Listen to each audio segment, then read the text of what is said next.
En Ecuador son las 5 de la tarde con 3 minutos. Allá en Europa, más específicamente en Bélgica, tengo entendido, son 6 horas más adelante, o sea que ya es de noche, invierno, 11 de la noche con 3 minutos allá en un pueblo, no sé si debo decirlo así, en una localidad muy cerca de Bruselas.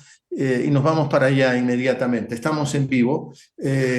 Rafael Correa. Rafael Correa es nuestro invitado esta tarde en vivo, así que le damos la bienvenida inmediatamente. Rafael, gracias por recibirnos. Gracias, Javier, qué gusto verte. Un abrazo a todo Ecuador y aquí un saludo del pueblito, ¿cómo lo llamaste? El pueblo. No, dije pueblo, no Se sabía llama qué Otiñí. decir. Otiñí, Lovaina la Nueva se llama el municipio. Es una ciudad pequeña, ¿no? Pero ¿A bueno, qué, tiene categoría de municipio. a qué distancia de Bruselas? 25 kilómetros, pero eso puede tomarte a esta hora, 11 de la noche, 25 minutos. En hora pico, una hora y media, ¿no? Y lo mejor es ir en tren, que los servicios de tren son espectaculares. Por supuesto, tienes que caminar, yo no vivo tan lejos de la estación, 7 minutos. Es un centro ferroviario, Tiñí. Hay muchísimos trenes todos los días para todos lados, especialmente para Bruselas. Y bueno, depende de dónde vayas, pero si vas al Europarlamento, donde voy frecuentemente, la primera estación del Europarlamento, estación de Luxemburgo, y son 27 minutos en tren, y trenes comodísimos, son una maravilla. ¿Y cuántos euros el pasaje? 4,50, algo así, no recuerdo Oh, exactamente. cuatro rela- sesenta relativamente barato. Bueno, para si vas en carro, gasolina, tiempo, parqueo, todos los parkings son pagados allá, ¿no? En Bruselas. Bueno, decía que estamos en vivo. Rafael, he de empezar preguntándote, aunque ya empecé haciendo otra pregunta, que nos repitas, si recuerdas, la cuenta de INA Papers, el número de esa cuenta, el banco, a dónde está localizado ese banco, porque en una época de tu vida y la vida del Ecuador, haciendo noticia a través tuyo, era como una suerte de mantra, ¿no? La cuenta, el banco, el país donde está ese banco. ¿Sigue en tu cabeza eso? Casi, se la cuenta, no me acuerdo exactamente, estoy buscando, estoy haciendo trampa, es 10, raya 4, raya 7, 1, 7, 3, 8, 9, 10, me parece, pero no estoy seguro, no es 8, 9, 10. Ya te la voy a encontrar, pero era Balboa Bank de Panamá, que fue comprado por el Banco de Costa Rica, pero obviamente la información no se pierde, está ahí. Eso se sabe, por lo menos desde inicio del 2018, febrero del 2018. La denuncia se puso unos meses después por parte del legislador Ronnie Aliaga, y la fiscal se ha demorado cerca de 5 años para hacer las investigaciones. Compara con lo que se demoró con el caso Soborno, porque ahí iban contra el tiempo en plena pandemia para tratarme de impedir, como lo lograron, ser candidato y a ser presidenta Guillermo Lazo. Pero acá descarado, nos han demorado, como te decía, 5 años. Y acá está, 100 raya 4 raya 10 7 1, me equivoqué, 100 raya 4 raya 10 7 1 3 7 8, raya 10 7 1 3 7 8, a nombre de INA Investment, porque para eso son tontos. ¿Por qué INA? Porque con todo respeto a la familia, no me interesa la familia Moreno, él es el culpable, pero puso el nombre de INA por sus 3 hijas, Irina, Karina y Cristina, ¿no? Administrador, su compadre, Conto Patiño, la hija, Edwin, sacada nombre de su hermano, Edwin Moreno Garcés, no hay por dónde perderse, pero esto lo tenía hace 5 años, nosotros lo teníamos, todo el mundo lo tenía, y lo que ha hecho es cubrirlo, no lo tocaron, con la cómplice de la prensa. Carlos Vera alguna vez tuvo una reunión donde estuvo Cristian Viteri, lo ha denunciado públicamente, donde dijo, sabemos que este tipo es un corrupto, pero no hay que decir nada porque está aniquilando a Correa, presidiendo al Correa. Esa es la prensa corrupta del Ecuador. En todo caso, todo el mundo sabía que era un corrupto, probablemente los gringos lo supieron antes y por eso lo cooptaron, ¿no? Esto está denunciado, las pruebas, con todo, de hace 5 años, y esta señora, Diana Salazar, se ha demorado 5 años para empezar ya el proceso penal y llamarlos para imputar cargos, ¿no? Realmente ha sido cómplice Moreno, que nadie se engañe en eso. Eso sentí yo cuando amanecimos con la noticia de que la fiscal iniciaba acciones haciendo exhortos para investigar este caso, hablando de que hay como 37 personas implicadas, parte Pero de hay la que tener familia. cuidado, porque esta señora es inepta, es corrupta y es cruel, es mala. Entonces no le importa meter a todo el mundo. Así hicieron en caso de soborno, ¿ya? Han hecho muchos casos. Entonces, yo tampoco creo que sean 37 los implicados.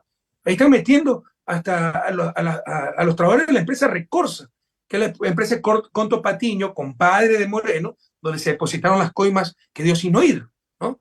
Entonces, ¿qué tiene que ver esa gente? Y los incluye y luego, como es corrupta, vende favores con un abogado Molina. Revisen que era abogado de Pamela Martínez, ¿no? También actuó en el caso Soborno y borró de la lista algunos empresarios, por supuesto con algunos centenas de miles por lo menos de dólares de por medio. Y también utiliza a Ramiro García Falconi, ese otro corrupto sinvergüenza que se acercó a varios implicados en el caso Soborno, les pedía $1 millón para sacarlos del caso. Hay que tener mucho cuidado. Yo prefiero que un culpable quede libre a que un inocente sea injustamente condenado, y ahí están involucrando a Raimundo y todo el mundo. 37 implicados tampoco son. Pero yo lo que quería decirte es que cuando leí esa noticia, la primera reacción fue de indignación, ciertamente, ¿no? 5 años. Hay que esperar 5 años para que finalmente la fiscalía se anime, entre comillas, a iniciar acciones, lo que desvela claramente que durante esos 5 años manipuló todas las cosas, ocultó información y tuvo incidencia política grave. No solo en tu caso, déjame, solo termino con esto. Yo como ciudadano ecuatoriano me digo, la inacción, la negligencia, la corrupción, digo, de la fiscalía, ¿cuántas muertes concretas han significado para el Ecuador? ¿Cuántos desastres concretos han significado para el Ecuador? Así que un juez o una persona que tiene en sus manos la administración de justicia hace estos daños que se pueden medir en vidas de personas y en daños materiales a toda la sociedad. Entonces, son 5 años en los que se ha permitido hacernos todo este daño. Mira, el daño es enorme, enorme e irreversible, sobre todo el tiempo perdido para el desarrollo, porque por dedicarse a perseguir, como son ineptos, descuidaron el país o no les importó el país y tenemos un país destrozado, ¿no? Nosotros avanzamos 50 años del país, esta gente nos ha retrasado 20 años. Pero esto es una raya más al tigre. Y ojalá aprendamos la dura experiencia. Cuando empezaron a perseguirnos, mucha gente sabía que éramos gente buena, honesta. Yo ni siquiera la banda presidencial saqué del palacio. Pero así es la política. Se lavó las manos, miró hacia otro lado. Entendamos que cuando se comete una injusticia institucionalizada tan bárbara como hicieron con nosotros, con Jorge Glass, con quien te habla, con María Duarte, con Paula Pavón, con Virgilio Hernández, con Ricardo Patiño y tantos, tantos más, se está cometiendo una injusticia contra todos y están dañando a toda la institucionalidad, a todo el Estado de Derecho, a toda la sociedad. Se pierden referencias, se pierde moral, se pierden muchas cosas. Esto es una raya más del tigre. Este caso tiene 5 años, pero también tiene 5 años la denuncia con pruebas de cómo de las empresas públicas al mando de Jorge Guate financiaron la campaña mañosa del 2018. Y eso anula la elección, por eso lo tienen congelado. Ahí están las pruebas de cómo eran las empresas las que pagaban a las imprentas, ¿no? que producían publicidad para la campaña de la consulta mañosa. Y no ha hecho absolutamente nada esta señora. Está ahí el fraude, la demanda de fraude procesal en el caso Soborno, donde están las pruebas. Los mails que intercambiaba este sinvergüenza de Iván León, buen ponente, con la secretaria Salazar. Por supuesto, está la propia Salazar involucrada. Nadie lo mueve. Está la denuncia de fraude por el cuaderno Hello Kitty de Pamela Martínez.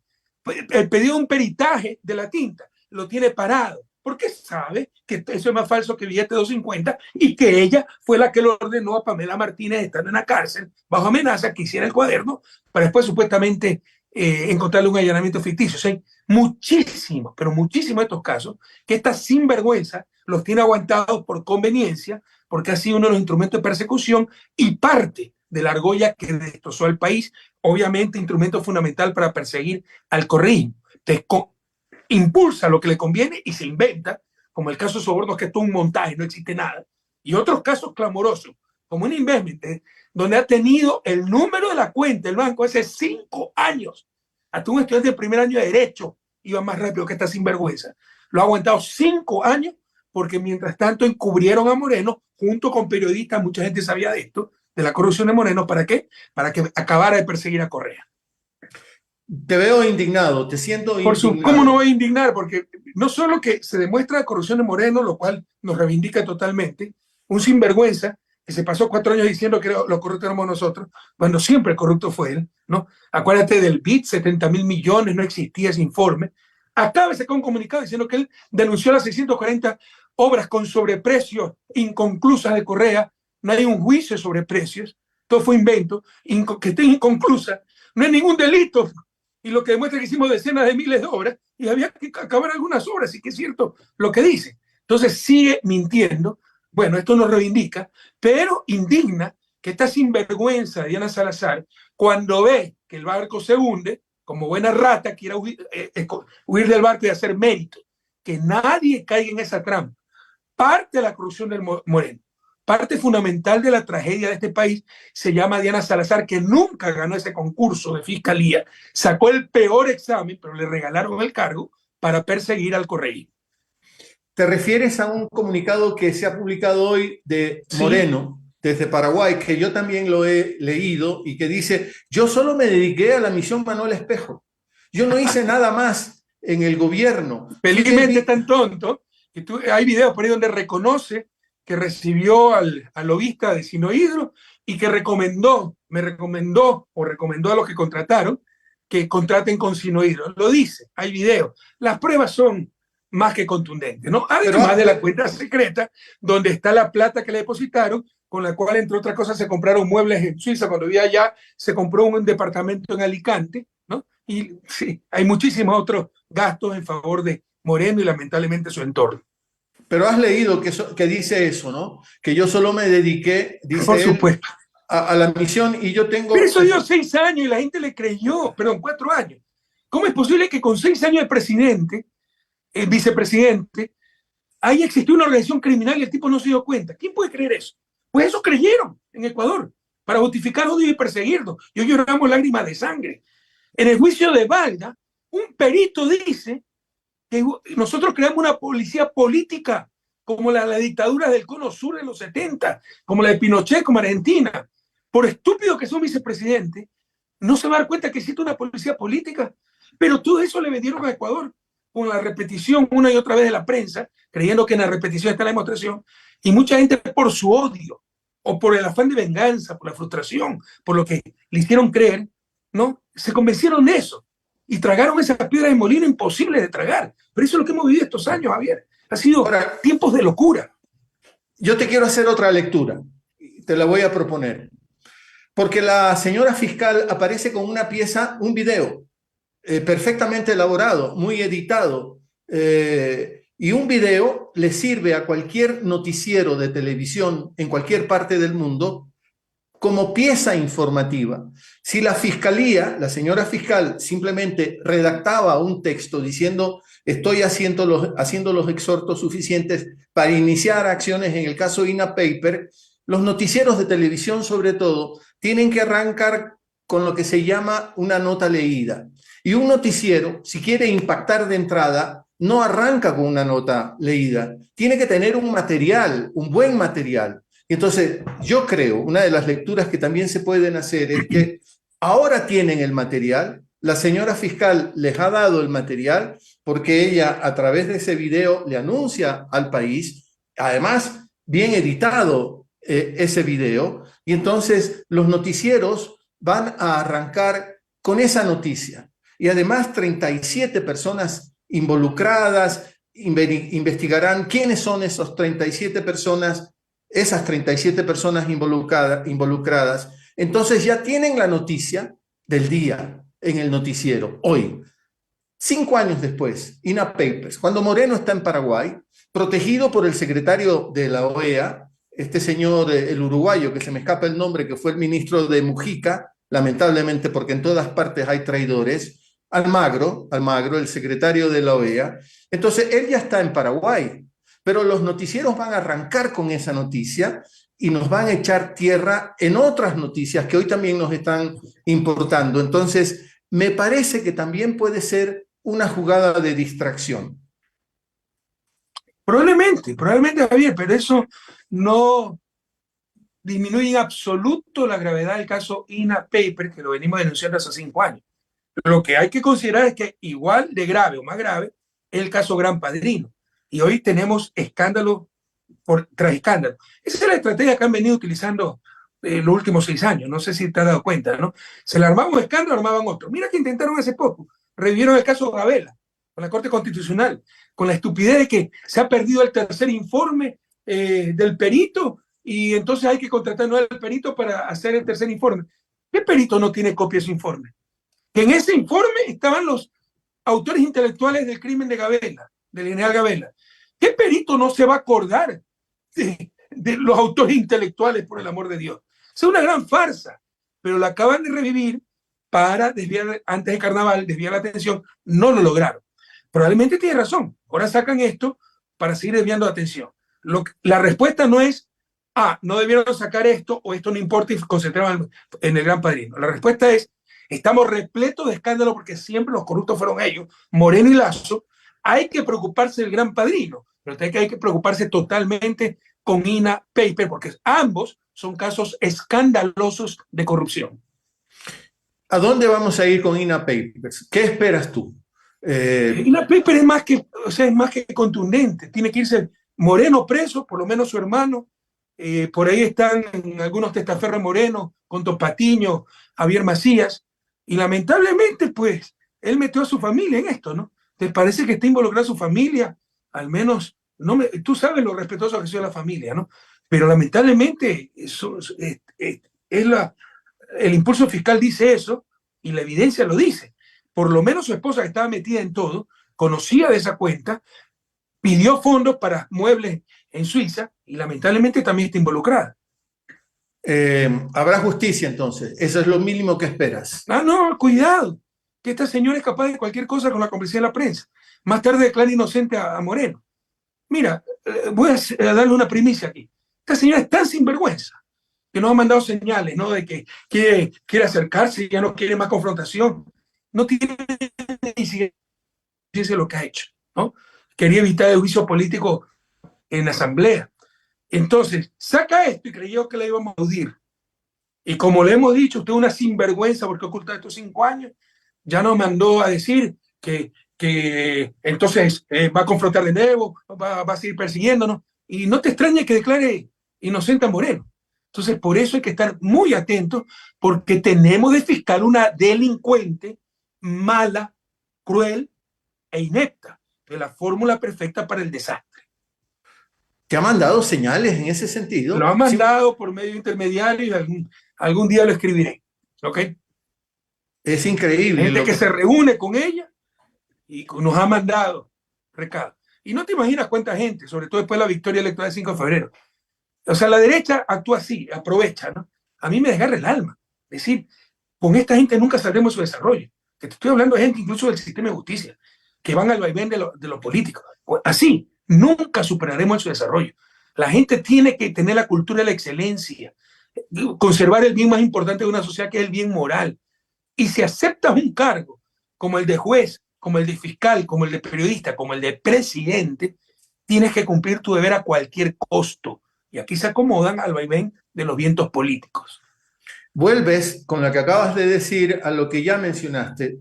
Hay periodistas, lo habrás escuchado recientemente a Carlos Vera, tuvo una entrevista con Anderson Boscan y le decía prácticamente, oye, ya para con el caso de Encuentro, porque la verdad tiene que también ser administrada. A veces la verdad no nos conviene, nos puede hacer daño. O sea, la verdad es que resulta increíble que se pueda sostener una cosa así y no pase nada, y que sigan siendo una suerte de tótems del periodismo ecuatoriano. Lo acabamos de vivir, no sé si lo viste, no sé si lo escuchaste. Sí, no sé. Tuve la podredumbre del sistema. Un tipo así, tan inmoral, no llevaría ni el café pues a un noticiero en Europa, en un país desarrollado. Acá le dan micrófono y te dice que él administra la verdad. Entonces, por favor, todo atento. La próxima vez que diga algo, lo primero que tienen que estarle preguntando es, ¿me está diciendo la verdad o está administrando la verdad y me está diciendo una mentira? Entonces ellos son guardianes de la verdad. La razón de ser fundamental de los periodistas y del periodismo es ser guardianes de la verdad. Y tenemos un sinvergüenza inmoral que nos dice que él usa la verdad cuando no cause daño. ¿Y quién decide eso? Él mismo. O sea, cuando no causa daño, cuando afecta a su argolla. O sea, ¿cómo es inmoral así? Pues tengo un micrófono. Y le está recomendando a un periodista, según lo que decían en esa conversación, que tiene hoy 31 años, le dice, yo era como tú cuando yo tenía 31 años, pero ahora no tiene 31 años, pero por mi experiencia te digo que ya para, en definitiva, para. Administra lo que tienes en tus manos, porque nos puedes hacer mucho daño. Y si eso lo cruzas con otra declaración que le he escuchado a Jorge Ortiz decir, con Lazo no estamos bien, pero sin Lazo estaríamos peor. O Es sea, horroroso. la Ya han verdad, perdido la vergüenza, ¿no? Ahora el mayor disparate ya no da vergüenza, da palestra. Ya no tienen miedo de hablar cualquier estupidez en público, en pantalla. O sea, hay una degradación moral total. Se han perdido la referencia. También lo digo de bueno, Ortiz, espantoso. tú dices siempre que así no se trabaja la noticia en Europa, ¿no? Te consta que así no se trabaja. Yo he vivido en Europa, Estados Unidos. El problema de la prensa es planetario, conflicto de intereses, propiedad, por ejemplo, de grandes corporaciones. ¿Tú crees que se va a ir contra el gran capital? Totalmente alineados con los sistemas de los países hegemónicos, el capitalismo liberal. Entonces, todo lo que no es capitalista liberal lo ven como peligroso. Pero al menos tienen mínimos profesionales, mínimos éticos. O sea, el tipo podrá tener sesgo ideológico en su opinión, pero no te va a decir una mentira descarada. No te va a decir que administra la verdad. No va a ser un Villavicencio que dice que le financian sus investigaciones a empresarios privados y que cada vez que está en peligro su jefe le quiere sacar un informe alternativo para desviar la atención. O sea, esos extremos no ves. Si hay límites morales, profesionales, éticos, que aquí se han perdido hace tiempo. La prensa latinoamericana es de las peores del mundo y con eso está destruyendo nuestra democracia, nuestras posibilidades de desarrollo y la propia vida, porque no son cosas ajenas a la inseguridad que vivimos, a la violencia, a la inmoralidad, a la corrupción que cunde por todos lados. Un libro pesadilla, yo no sé si lo has leído, 1984, de Orwell, de ahí sale El Gran Hermano y todas esas cosas. Es un libro pesadilla, porque ahí se habla del Ministerio de la Verdad, por ejemplo, ¿no? Que hay que administrarla, porque Orwell estaba pensando en Stalin, ¿no? Y el horror de que la Unión Soviética era triunfadora Era también. 1944, me parece, cuando escribía, ¿no? Todavía no acababa la Segunda Guerra, si la memoria no me falla. 1948, por eso se llama 48, okay. Por eso se llama 1984. Le cambió el orden a los dos últimos Ok, 1948, eran los 40, sí. Pero plena Guerra Fría, ¿no? Esa pesadilla se nos ha vuelto verdad, se nos ha vuelto realidad. Administrando la verdad, como se ve en ese Ministerio de la Verdad, en ese libro Pesadilla, porque uno no puede creer que tengamos la posibilidad de un futuro así, que es una distopía, ¿no? Es el futuro que no queremos. Siempre vamos a acabar hablando de lo mismo, Javier. Lo que hemos vivido en Ecuador, y ojalá aprendamos de una experiencia. ¿Por qué insisto siempre? Porque hoy todo el mundo está escandalizado. Nadie le cree a la prensa hegemónica. Pero verás que después de 5 años nadie se acuerda y vuelve a caer en las trampas de Alfonso Espinosa de los Monteros, de Carlos Vera. Somos demasiado ingenuos, memoria demasiado frágil.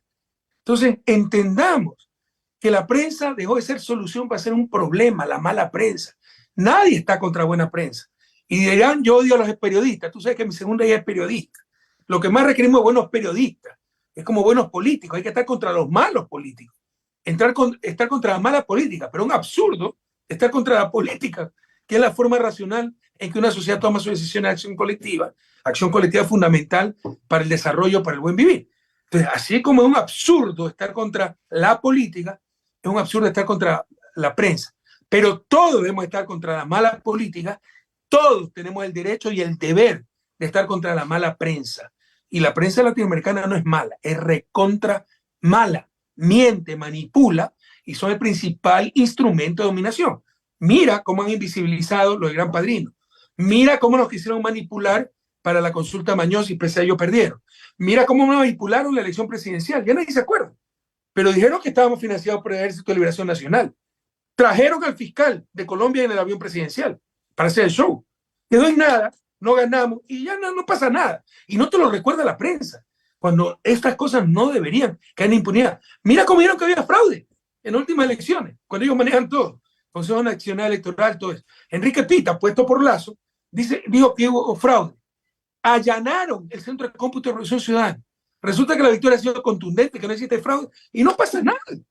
Un allanamiento. Entonces, y todo eso es fruto de la prensa que oculta. Por un instante, imagina si eso hubiera ocurrido en mi gobierno, allanamiento a un partido opositor. Por un instante, imagínate si el caso Gran Padrino hubiera ocurrido en mi gobierno. A mí me condenan por influjo psíquico por una asesora corrupta. Acá estamos hablando de Gran Cuñado, estamos hablando de su círculo íntimo, de Hernán Luque, vicepresidente del Banco de Guayaquil. Anteriormente hablábamos de José Ponce, amigo íntimo, dueño de las aduanas. Ahí no pasa nada. Entonces, todo eso es imposible que ocurra sin la cómplice de la prensa. Ojalá aprendamos a durísima experiencia. Estamos siendo dominados sutilmente por la mala información, por la manipulación, por la mala prensa.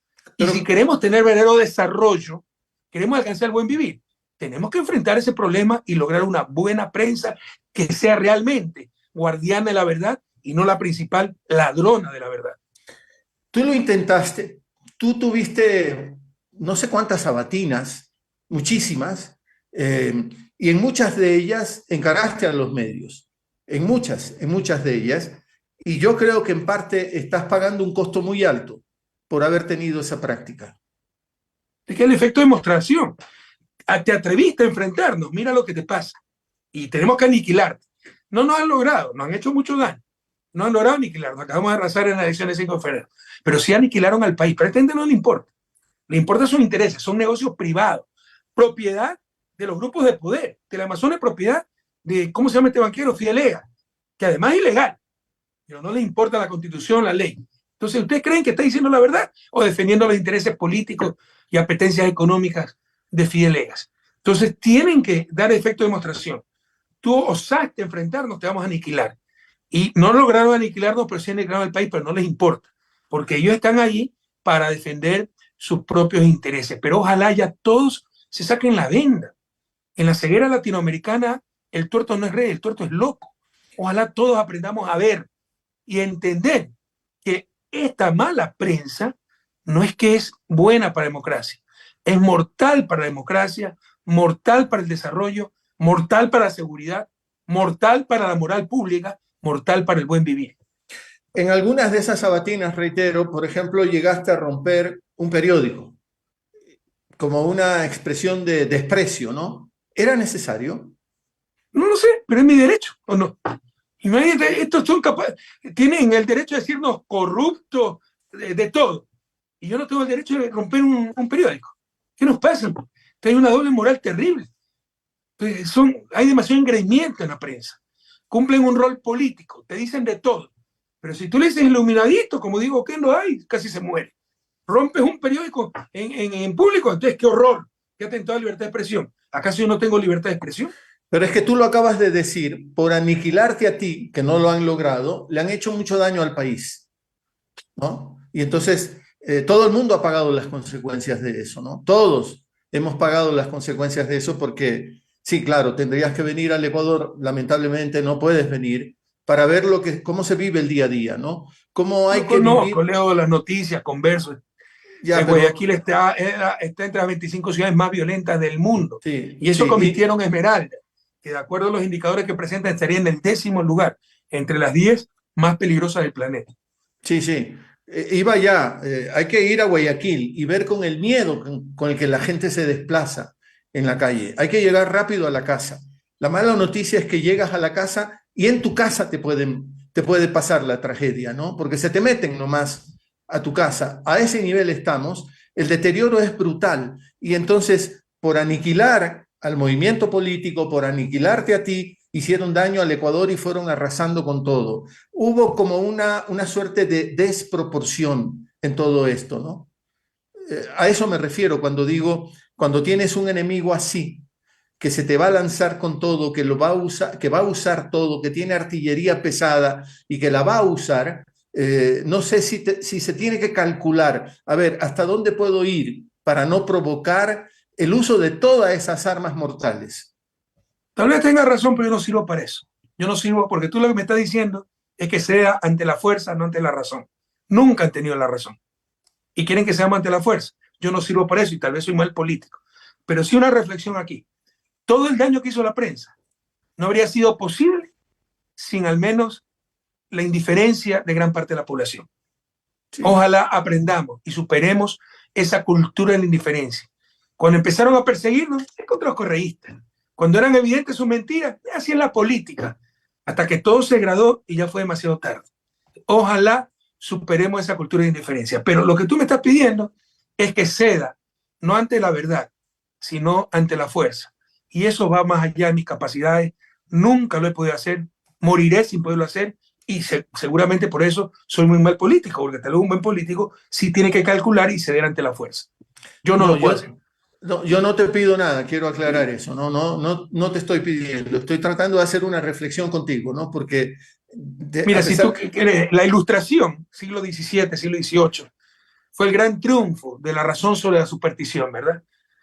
La verdadera y definitiva Ilustración será el triunfo de la razón sobre el poder, porque al mundo no lo domina la razón, lo domina el poder. Todo está en función del más poderoso y debemos entender eso. Y ojalá que algún día eso cambie y habremos alcanzado realmente la verdadera Ilustración y yo creo un paso decisivo en la civilización. Lo está diciendo un político, yo te veo como político, ¿no? Y que fue 10 años presidente en Lo el mismo Ecuador. el político, yo soy un político atípico, ya te digo, no sirvo para negociar, para ceder ante la fuerza cuando alguien no tiene la razón. Y tal vez se necesita eso, yo no sirvo para eso. Si alguien no tiene razón, le digo, no tiene la razón. Entonces eso me criticaban siempre, que en las calles, el grito, eso. Pero si están equivocados, pueden gritar lo que quieran. Eso no le da la razón. Entonces, mira lo que nos pasó en Galápagos. ¿Cómo perdemos en Galápagos, en San Cristóbal? Por hacer una ley para que se sepa cuál es el índice de precio. Porque tenían una ley que les ponía el doble de salario asumiendo que costaba el doble, mientras que al sector privado solo le ponían 75%. O sea, hasta esa inconsistencia había. Dijimos, no, vamos a ver cuánto en verdad el nivel de precio y si hay que subir salario, se lo sube y si es que hay que bajar, no se lo bajará, pero se congelará ahí, ¿no? Hasta que se ajuste. Todo enemigo, toda la burocracia de San Cristóbal, todos votaron en contra por no buscar la verdad. Pero yo no voy a ceder pues, ante eso, porque no tienen razón. Así de sencillo, no tienen la razón. Quisiera topar por un ratito más, solo para dejarlo más claro, el tema, el llamado caso Gabela, ¿no? Que hay que recordar que ese crimen ocurrió en 2009, ¿no? Y en medio los helicópteros hindús, los Drup, 7 helicópteros, se inculpó a un montón de gente. La viuda del militar Gabela, la señora Patricia Ochoa, también fue una suerte de personaje estaba todos los días en los medios haciendo la denuncia, exigiendo la tercera entrega del informe de este perito argentino que se llama Roberto Mesa, y de repente hay que revivir ese caso y hay que volver a insinuar que hay que involucrarlo a Rafael Correa. Lo que quiere decir que seguirán buscando cosas para seguir involucrándote. Entonces, ese caso, la comisión que busca un informe sobre lo que sucedió, ¿no la creaste tú? ¿No la creaste tú en tu gobierno? Por supuesto. Y si no lo hubiera creado, que no tenía por qué hacerlo, lo hice a pedido de la viuda con la cual me reuní personalmente en Guayaquil, hablé un par de veces por teléfono y me grabó las llamadas, ¿no? Y que grabe lo que le dé la gana, yo no tengo nada que ocultar, pero eso demuestra la actitud un poco, con todo el respeto al dolor de esa señora, ¿no? Y lo hice por pedido de la viuda, sin tener por qué hacerlo, y era una cosa juzgada. ¿Y para qué? Para ahora nos acusen de haber hecho esa comisión. ¿Sabes lo que iban a decir? Y la señora lo dijo, que yo era tan inteligente que hice la comisión interministerial para atar todos los cabos sueltos del crimen. O sea, ¿quién puede creer una barbaridad así? Entonces, ¿qué pasa? Hay una comisión, contratan a este perito, que tal vez busca fama, plata o tanto mitómano que hay, y dice que se ha mutilado su informe. Perfecto, presente la parte que falta. Hay confidencialidad. 2018, mitad del 2018, Roxana Alvarado, ministra de Justicia ¿cómo se llama este? Moreno, levanta toda confidencialidad, le dice al perito, presente lo que le da gana, ya no hay confidencialidad, todavía estamos esperando que presente. ¿Quién puede decir que el siglo XXI no va a tener copia de parte de su informe? Sí, Lo eso peor, he dicho. se dicen que en ese informe están los autores intelectuales. ¿Quién puede olvidarse el nombre de los autores intelectuales? Esto es otra cantinflada, pero estamos dispuestos a creer cualquier cosa cuando hay fanatismo, ¿verdad? Además, por si acaso, ¿no? Nosotros gastamos unos 2.000 millones en armamento. Se compraron helicópteros ligeros, medianos, pesados. Se compraron aviones subsónicos, supersónicos, no tripulados. Se compró transporte para la fuerza terrestre. Se compró armamento, ¿no? Se repotenciaron los submarinos. Nos falla la compra de los helicópteros medianos y todo el mundo es corrupto. No solo eso, que compramos helicópteros con fallas por corruptos. Es decir, somos suicidas además, porque ahí viajaba mi familia y yo. Viajaban los propios técnicos que participaron del comité de selección de los helicópteros. En esa época había la Junta de Defensa Nacional, son ellos los que decían la compra. Eran como 11 personas, hasta con el representante del arzobispo de Quito. Entonces, es crear narrativa donde no existe. Sobre la muerte en general, donde la corrupción de los grupos. Sobre la muerte en general, yo nunca excluí, y lo dije públicamente, y que sea deliberado. Porque si había pugnas, cada compra de armamento creaba pugna entre los militares, porque el uno se había sido agregado, como era Gabel en Israel, quería helicópteros israelitas, y el otro fue agregado en Francia, quería helicópteros franceses, el otro de Estados Unidos quería helicópteros estadounidenses, y no excluyo que haya habido intereses económicos en eso. ¿Ya? Pero por eso había que investigar. Pero se capturó a los autores materiales. Si fuera tan fácil resolver el caso, ¿por qué en estos 6 años no se ha resuelto? E incluso con el autor material preso. Además, hay cosas muy raras. El general Gabela vivía en una organización cerrada. ¿Cómo entran pues, los delincuentes en la organización cerrada? ¿Cómo entran sin fuerza a su casa? Son una serie, ahí sí, de cabo suelto. En todo caso, que se siga investigando, pero que nos digan que se ha mutilado el informe del perito. Y en el siglo XXI el perito no tenga una copia digital, fotocopia, que no se acuerde los nombres de los autores intelectuales que supuestamente están en esa parte del informe. Por el amor de Dios, ni un niño de 5 años puede creer una barbaridad así. Lo dijiste de pasada y yo quisiera remarcarlo.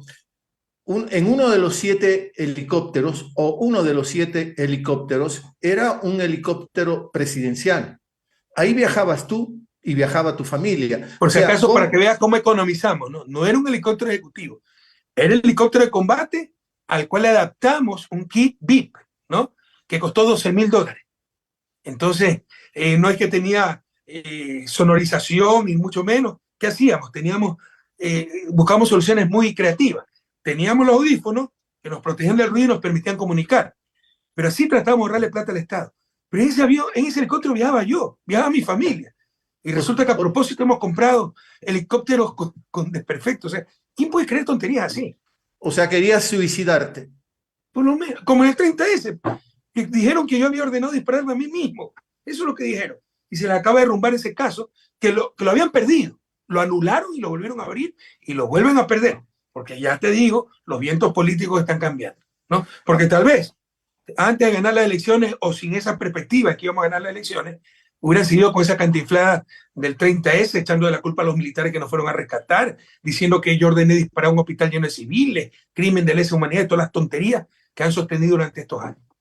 Veo que haciendo otra vez conexión con la cuestión de los medios, televisión, radio, prensa, veo que tienes muchos detalles del llamado caso Gran Padrino o caso Encuentro, ¿no? ¿Cómo te informas de eso? ¿Has visto canales digitales, medios ecuatorianos? ¿Te has informado también a través de ellos?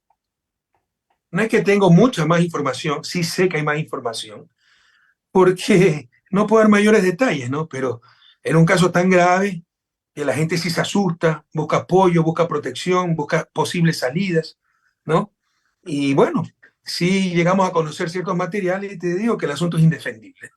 Y mientras más trata de defenderlo Guillermo Lazo, más se hunde, porque su cuñado está ahí metido hasta el cuello, ¿no?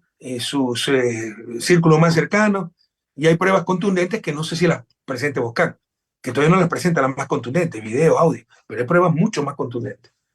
Pero has seguido lo que ha presentado hasta ahora. Sí, sí, en gran medida. ¿Le crees? Sí, sí le creo, pese a mi opinión sobre Boscan, ¿no? Recuerda que él vino acá a Bélgica con el borracho este, ¿cómo se llama? Vivanco, ¿no? A fastidiar a mi familia, a filmar mi casa, a dejarme notas insultantes, pese a que a la policía les prohibió acercarse. Filmaron la casa que arrendaba, un departamento en un edificio, dijeron que el edificio era mío. Filmaron, sí, el ático, el famoso ático, porque cuando les conviene vivo en un palacio, cuando les conviene vivo en un ático, que es un estudio para estudiantes. Por si mis hijas venían a estudiar acá, finalmente no quisieron, ganaron becas y fueron ellas a Francia, diciendo que era mío, y fueron a filmar la casa del novio de mi hija, que está en un buen barrio de Bruselas, diciendo que era mi testaferro, dando su nombre. ¿Te imaginas lo que es explicarle a los padres de ese chico qué es lo que pasaba? Eso es Boscán, eso es La Posta, eso es Vivanco. Entonces ahora está haciendo lo correcto, pero metamos en la cabeza, ¿no? El honesto no es el que de vez en cuando hace lo correcto, es el que siempre hace lo correcto. El buen honesto no es el que de repente saca una sentencia correcta, que siempre hace sentencia correcta. El buen político no es el que de repente te dice la verdad, el que siempre dice la verdad. Buen periodista no es el que de repente, cuando le da la gana y no administra la verdad, te la dice, es el que siempre dice la verdad. Entonces acá hay un periodista que ahora sí, y valientemente tengo que reconocerlo, está denunciando un caso de corrupción, quién sabe por qué motivo, quiero pensar bien, que por fin rescató ciertos principios morales. Pero un buen periodista es el que siempre dice la verdad. Y este señor se ha pasado diciendo 6 años que somos corruptos. Es una gran mentira, pues corrupto será él, que nos pruebe 20 centavos mal habido. Un poquito de política, aunque hablando contigo siempre estamos hablando de política, lo querramos o no, siempre es política. 5 de febrero, reciente, 2023, es un claro punto de inflexión y te da la razón a ti.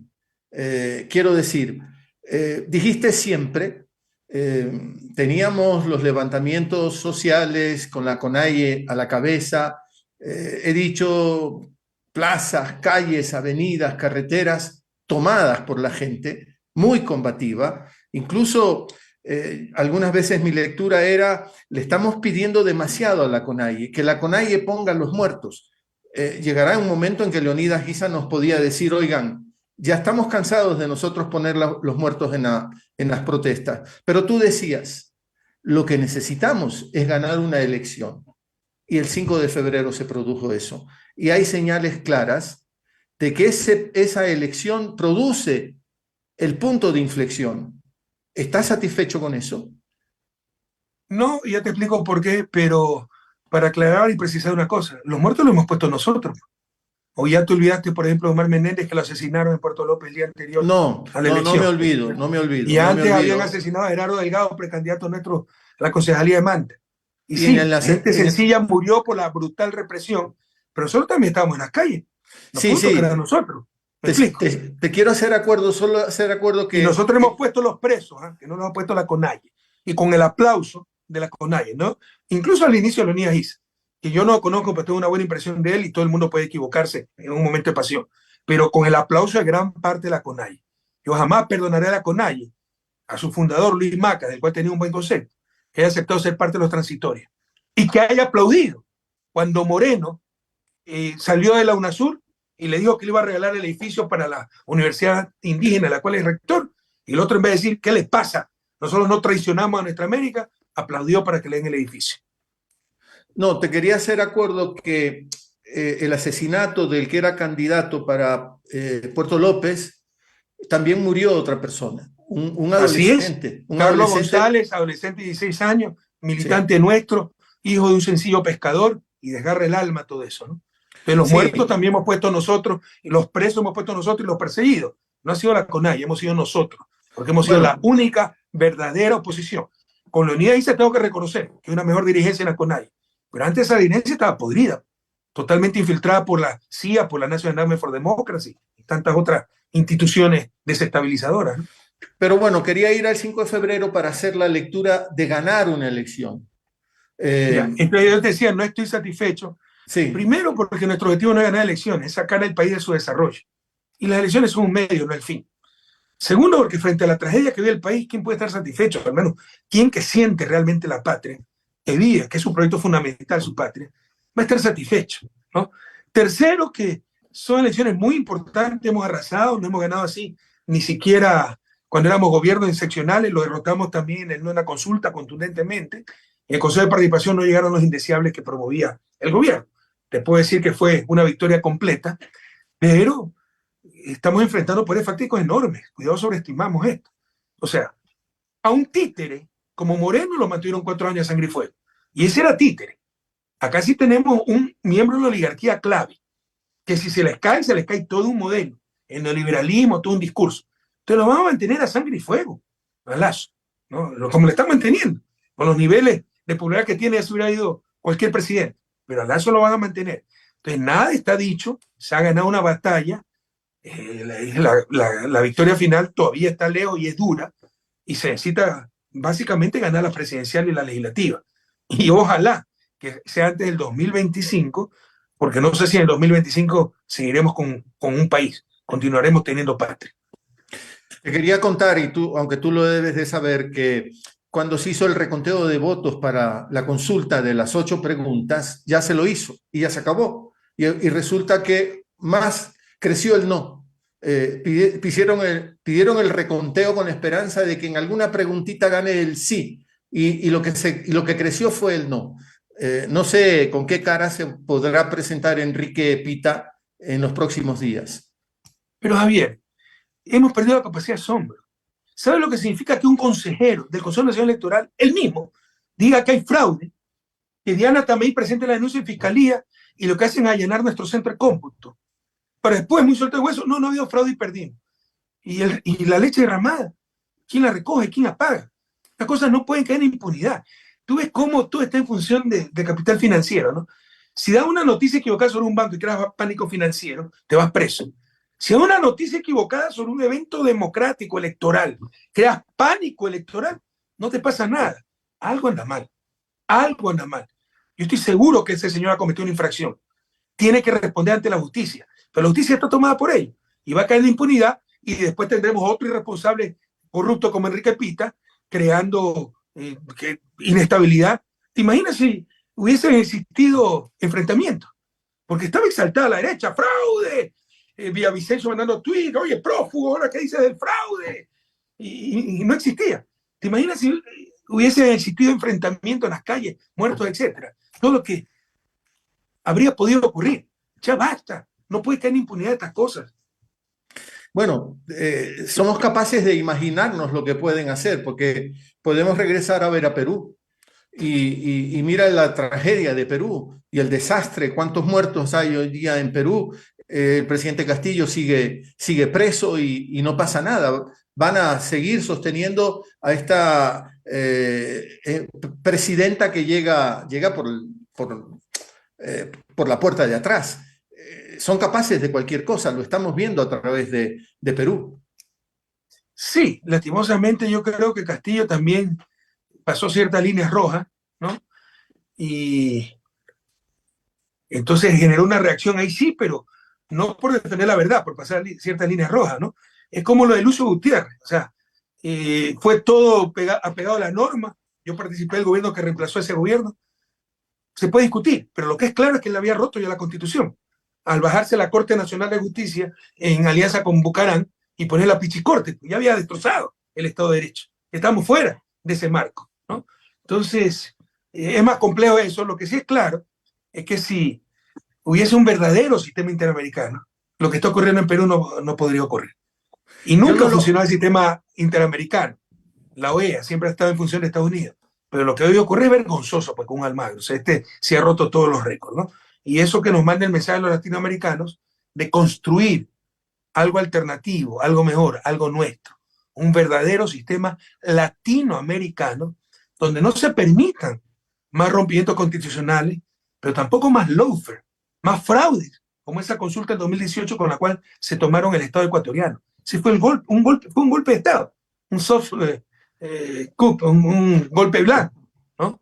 Y de ahí viene la desgracia que sufrimos y que hoy lloramos lágrimas de sangre. Es un sistema latinoamericano que ajá. impida realmente esas barbaridades. No voy a defender a Castillo, no conozco mucho su realidad, pero lo que sí veía yo es que a Castillo desde el primer día que se instaló como presidente del Perú, lo acosaron de la manera como no se hacía nunca antes. No le dieron ningún margen a ese presidente. Y a nosotros nos dieron margen, Javier.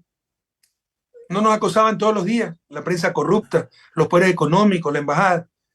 Hicimos lo que teníamos que hacer. O sea, tú sabes que el camino no está lleno de rosas. Si no Sí, vas a ser capaz de cumplir tu misión, más honesto es no meterte. Yo creo que Castillo no estaba preparado para ser presidente. Y desde el primer momento también empezó a hacer concesiones imperdonables a la derecha. Incluso puso cancilleres de extrema derecha, ¿no? Pues siguió con una política exterior terrible. Entonces, yo creo que si no estás en capacidad de cumplir una misión, y estamos ahí, la izquierda sobre todo, para cumplir una misión cuando llegamos a la presidencia, más honesto es no presentarte. Ahora, dicho esto, bueno, no quiero desviar un poco la discusión, pero Perú, con todo respeto, es un país ingobernable. No es ni un sistema presidencialista, ni un sistema parlamentario, es un híbrido que se bloquea mutuamente. El presidente, el Congreso le tiene que aprobar hasta los ministros del presidente y le tiene que dar hasta permiso para salir del país. Es imposible gobernar así. sí, tú has sido presidente, has recorrido América Latina, sé que todavía, por suerte, digo para ti, viajas dentro de América Latina, tienes espacios para dictar conferencias, te aprecian mucho en México, en Argentina también, conoces la realidad latinoamericana.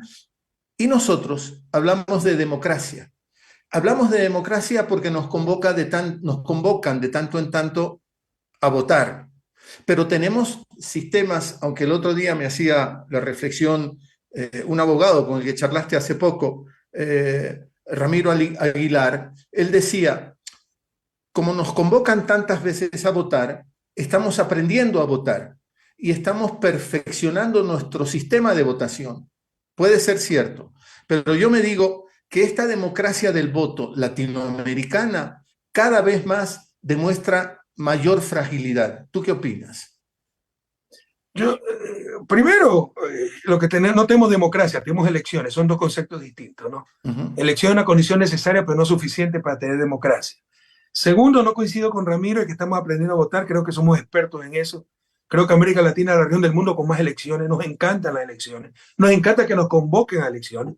Desde el colegio, ¿no? Que elige mejor compañero, presidente de curso en la universidad, querían elegir directores, decanos, hasta ponerle una ley, rector. Queremos elegir todo y no todo es susceptible de elecciones.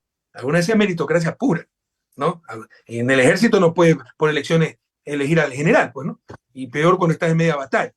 Entonces, no lo entendemos eso. Nos encantan las elecciones y creo que somos expertos para elecciones. Otra cosa es votar a conciencia y con criterio. Y ese es fruto de su desarrollo y se lo aprovecha. Y nos convencen de que votar cada 4 años es tener democracia. No. Eso es tener a lo sumo elección. Y ni siquiera elecciones libres, porque solo la verdad nos hará libres. Y no tenemos verdad. Tenemos manipulación de esta prensa. Si no hubiera ganado, habría ganado Lazo, pues en el 2021, Guillermo Lazo. Porque ganaron con la guerra sucia, con las mentiras, que nos vamos a convertir en Venezuela, que nos financió el ELN, que Andrea Araújo pone del Banco Central, y todas las tonterías que dieron. Malas mentiras de Lazo, que va a arreglar el país en 6 minutos, que todos los estudiantes van a estudiar lo que les dé la gana cuando les dé la gana, porque habrá cupos para todo el mundo. Entonces, sin verdad no hay libertad. Sin información verídica no hay elecciones libres. Pero asumamos que hay elecciones.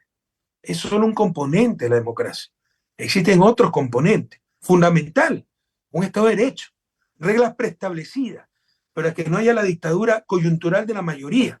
Y por ejemplo, eso también siempre se ha pulverizado en Ecuador, como la consulta de 2018. Absolutamente inconstitucional, pero ganó por mayoría. Pueden por mayoría decir lo que le da gana, si es inconstitucional, seguirá siendo inconstitucional. Por mayoría yo puedo decir crucificarte en medio de la pasión porque hiciste cualquier cosa y en medio de la rabia llama a elecciones, crucifiquemos a Javier Lazo. Pueden ganar 90-10, pero eso seguirá siendo inconstitucional, inmoral ante los derechos humanos y no es válido. Porque parte integrante de la democracia, como elecciones libres, son reglas preestablecidas que defienden derechos fundamentales y eso se llama Estado de Derecho. Parte fundamental de la democracia es la participación popular. Y ya parte fundamental de la democracia real es cierta igualdad de condiciones, porque con la simetría de condiciones que existe en América Latina en todo sentido, empezando por el socioeconómico, el poder del dinero, el poder mediático, no vamos a tener democracia, vamos a tener al sumo aristocracia, el gobierno de unos cuantos que nos dominan con el aplauso de la gran mayoría muchas veces que no entienden que son manipulados.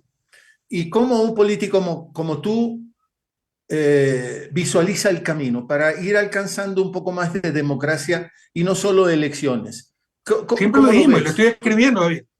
El desarrollo es sobre todo un proceso político, no ha hecho crear un proceso técnico, es todo un proceso político. Cambian las relaciones de poder. ¿Quién manda en una sociedad? Esa es la pregunta clave. Las élites, la gran mayoría, en América Latina mandan las élites. La sociedad del mercado, a nivel planetario tenemos el imperio del capital y está mandando el mercado. Nuestra democracia se ha convertido en mercantiles. Mientras más mercado, más democracia. ¿Qué tiene que ver el mercado con la democracia? Incluso el mercado contradice la democracia, sobre todo el mercado con los principios liberales. Que el principio liberal, el homo economicus, es que hago algo si me beneficia. Bueno, ¿cuál es el costo de votar y cuál es el beneficio de votar? De tu voto en medio de millones de votos. Es nulo o casi nulo y el costo es positivo. Entonces la decisión racional es no votar. Ellos atentan contra los propios principios que supuestamente impulsan, que en realidad no lo impulsan. Porque los grandes profetas del hiperliberalismo como von Hayek, como Friedman, claro, apoyaban el liberalismo en económico. Sálvese quien pueda, la ley del más fuerte, la competencia, pero en lo político estaban dispuestos a sacrificar la democracia. Como por eso, entre otras cosas, apoyaban a Pinochet. Hay una gran contradicción ahí. Entonces, la democracia, ¿no? Te han hecho creer que debe ser mercantil, ¿no? Entonces, el desarrollo, te decía, y la propia democracia, son dos conceptos diferentes, cuidado, ¿no? De hecho, la democracia es un producto del desarrollo, la democracia mucho más evolucionada, ¿no? Pero ese proceso de desarrollo y al final del día, ese producto democrático es un proceso político, cambio en las relaciones de poder. Pregúntense, ¿por qué América del Norte se desarrolló y por qué América al sur del Río Bravo no lo hizo? Es una gran enigma del desarrollo, una respuesta compleja, pero sin lugar a dudas, una de las respuestas es que había igualdad de condiciones, al menos entre los blancos. Por supuesto, aniquilaron las poblaciones originarias, a los negros los esclavizaron, pero entre los blancos, la gran mayoría de la población, había una gran igualdad de condiciones. Eso te lo dice Alexis de Tocqueville en su obra Democracia en América, Democracy in America, bueno, escribió en francés, la democracia en América, ¿no? Entonces, eso nunca tuvo América Latina. Queremos empezar un verdadero proceso de desarrollo y alcanzar una verdadera democracia. Primero, empecemos un cambio en la relación de poder, que aquí dominen las grandes mayorías, no unas cuantas élites, que domine la sociedad, no el mercado, que domine el ser humano, no el capital. ¿Y cómo hacemos eso en América Latina cuando tenemos unas élites pavorosamente ignorantes? Sí, las élites latinoamericanas son las grandes culpables del retraso. La culpa es compartida, pero son diferenciadas, porque los pobres al menos no han tenido acceso a una buena educación, a la ilustración. Esta gente sí tiene acceso, y sí igual de iletrada, pese a su acceso o posibilidades de educarse bien, esnovistas, noveleras, alienadas, egoístas, excluyentes, a diferencia de la élite anglosajona, que dieron prosperidad con el avance técnico, con el proceso de acumulación. Acá con el progreso técnico, con acumulación, las élites lo que buscan es diferenciarse cada vez más. Sus barrios de lujo, sus clubes de lujo, sus escuelas de lujo. Entonces son las grandes culpables del retraso de nuestra América. Todos tenemos culpa compartida, pero diferenciada. Y las grandes culpables son esas élites que no han dominado 200 años. Precisamente por eso te digo, el desarrollo y la misma democracia es un proceso de cambio en las relaciones de poder, que finalmente en nuestra América domine las grandes mayorías. Sin eso, no alcanzaremos el desarrollo y tampoco podremos tener democracia. Lo que tendremos es aristocracia. Estás leyendo al surcoreano alemán Byung-Chul Sí. Han. Bueno, me gusta cuando me toma la lección poder dar respuestas contundentes. Así que ya te encuentro el libro. No, es bueno, que el otro lo tengo electrónico, Infocracia.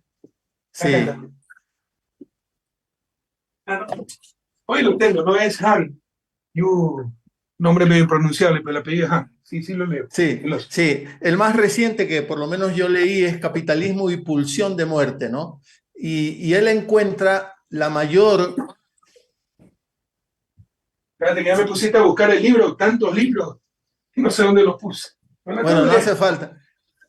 No es que hace sí falta. Me gusta comprobar lo que digo, ¿no? Vaya, lo que pasa... Vaya a creer que estoy paroleando. No, lo que pasa es que él sí es un enemigo a muerte del neoliberalismo, ¿no? Él dice que el neoliberalismo claro, hemos pasado del capitalismo del rendimiento o del capitalismo disciplinario al capitalismo del rendimiento, y en el neoliberalismo alcanza la mayor expresión ese momento del capitalismo. Y él dice, no hay espacio para las revoluciones, lo tienen controlado todo. Él es antimarxista, ¿no? Claramente antimarxista, pero nos advierte eso. Y tú perteneces a un movimiento revolucionario. Qué pena que no encuentro, perdón mi desorden. No es, acá está, no lo veía, pero bueno, para que me creo. Psicopolítica, no es un Sí, gran libro. Pero también tengo Infocracia, que también lo leí, sí. no he leído el que tú dices. Sí es Capitalismo una y visión un pulso. poco pesimista, Sí, es y verdad. sí, más bien es contra el liberalismo y sobre todo contra la manipulación de los datos, lo que él llama el dataísmo. Y él Sí, tiene mucho miedo de que nuestra democracia se convierta en infocracia, que contrariamente a lo que se cree, que con más información, más democracia, más decisión, no, es más manipulación, sí, porque es información de acuerdo a tu medida, con el Big Data. Te mandan lo que quieres escuchar para alimentar lo que ya crees. Y eso nos vuelve más individualistas, nos vuelve más aislados de la sociedad, deteriora el debate público y con eso deteriora la calidad de la democracia. me Entonces, qued- sí, dime. no, me quedan pocas cosas porque tengo que ser Sí, respetuoso de pero tu la pregunta tiempo. era sobre Han Sí. Byung-Chul, nunca me acuerdo el nombre, pero Han sí me acuerdo. ¿Cuál era la pregunta exacta? No, no, era más una reflexión sobre el pesimismo, tú ya lo dijiste, de este Sí. filósofo surcoreano que no ve espacio El para problema es las que si no revoluciones. gana el pesimismo nos habrán derrotado, De ¿no? acuerdo. Entonces, todo está permitido menos el pesimismo. Te Que quería nos roben todo preguntar, menos la esperanza. te quería Y yo creo preguntar, que la humanidad ha sabido vencer grandes procesos de crisis y superaremos este también, donde habla Han, y eso coincidimos y hemos actuado independientemente del dominio del capital. Yo siempre hablo del sí, imperio del capital. Todo está dominado por el capital, todo está en función del capital y nos damos cuenta. Andrea Arao acaba de tener una exposición que me invitaron, pero no podía ir, estaba en México por la elección. Yo soy miembro del Consejo Directivo de International Progressive, la Internacional Progresista, que tuvo un congreso en La Habana para hablar del nuevo orden mundial. Se mandó una intervención, Andrés, espectacular, espero que la leas, y decía que eh, nos han hecho la institucionalidad tan en función del capitalismo que no ser capitalista es poco menos que delictivo. Y lo sí. asumimos como que así debe ser, que los derechos de protección intelectual, de propiedad intelectual, que los tratados de protección recíproca de inversiones, que los derechos transnacionales. O sea, el cuestionar eso es ser poco menos que estar fuera, que ser ilegal, que ser un outlaw, un delincuente, ¿no? Ujú. Entonces, sí, hay un imperio del capital y asumimos como poco menos que naturales cosas que deberían ser intolerables. Entre otras cosas, la supremacía de ese capital sobre los seres humanos. ¿Te comunicas con cierta frecuencia con Andrés Arauz? Es raro, pero sí nos comunicamos, ¿no? De repente un mensaje, cosas así. Yo te quería hacer otra reflexión, digo, vamos terminando. El movimiento tiene algunas alcaldías ganadas y claro, destacamos muchísimo la de Quito, la de Guayaquil, las ciudades más grandes del Ecuador, prefecturas también en Azuay, en Manabí, en fin. Y también has dicho, lo acabas de decir hace poquito, la clave está en las elecciones de 2025. Otra vez, una elección que se vuelve clave en la política ecuatoriana. Lo que querría decir que los alcaldes, las alcaldesas, los prefectos, las prefectas, no pueden fallar, Rafael. ¿Cómo garantizar eso? Ya sé que es un absurdo, ¿no? En la política y en lo social pedir eso, ¿no? Pero ¿cómo garantizar, cómo hacer que desde el día siguiente que se posesionan estos alcaldes o alcaldesas, la cosa empiece a cambiar? Porque ahí está cifrada la esperanza para 2025. El que te dice te garantizo eso, está mintiendo, está siendo deshonesto, es imposible garantizar. Lo único que les puedo garantizar es que haremos lo posible para cumplir, ¿no? Y que se ha tratado de ir a la mejor gente, hay una mística de trabajo, hay una experiencia acumulada. Entonces, eso es lo que les podemos ofrecer. Que te dice, todo va a funcionar, le está mintiendo. El que dice, no habrá un caso de corrupción, le está mintiendo. Eso es imposible garantizar. Lo que sí le podemos garantizar es que no se tolerará la corrupción. Y si hay un alcalde nuestro que lo tolere o alguna autoridad local, seremos los primeros en denunciarlo. Otra reflexión adicional, Javier, te están poniendo como la solución ganar las elecciones del 2025. No es la solución. Se han tomado todo el Estado. Mira lo que está haciendo la Corte Constitucional de Trujillo. Gobierna desde la Corte Constitucional, declara inconstitucionales decretos presidenciales. Ordena actos administrativos, ordenó otra comisión interministerial para revisar el caso Gabela, que se recontrata un perito. Tiene que ver la Corte Constitucional en eso. Decreta y declara inconstitucional ley de la Asamblea, ¿no? Y las deroga. Están legislando y gobernando de la Corte Constitucional. Pero además han tomado consejos de la Judicatura, Fiscalía, Contraloría, Procuraduría, Superintendencia. Gobierno que llegue va a estar atado de mano, no nos engañemos. Más la prensa corrupta que lo va a atacar desde el primer instante y va a encubrir a Lazo. Y la gente tiene memoria frágil. Después de 6 meses no ve resultados, todos son iguales, no sirven para nada, no se dan cuenta que están siendo engañados y que nos estamos arriesgando hasta la vida por cumplir, pero enfrentamos poderes enormes. Lo que les quiero decir, no es suficiente, jamás va a ser suficiente algo, porque esto es un proceso continuo, nuestro objetivo no es ganar elecciones, no es vencer a nuestros opositores, es vencer a la pobreza, al retraso, al subdesarrollo. Y es un proceso largo. El medio son las elecciones, pero no va a ser suficiente ese medio. Tendremos que ir a una asamblea constituyente, no para para cambiar la constitución, que es bastante buena. Se podrá hacer algunas reformas. Hay un par de sugerencias muy buenas, ya las teníamos pensadas. ¿Cómo cuál? Pero ¿Cómo sí, cuál? Perdona, por ejemplo, que el vicepresidente, para garantizar la estabilidad, como es Estados Unidos y otros países, sea el presidente de la asamblea, para que haya más coordinación entre el legislativo y ejecutivo. Por ejemplo, que los asambleístas puedan temporalmente dar sus cargos si los llama el presidente como ministro. En países subdesarrollados, donde todavía no hay suficiente abundancia de talento humano, esa masa crítica de talento humano, hay que aprovechar lo mejor de donde se tiene.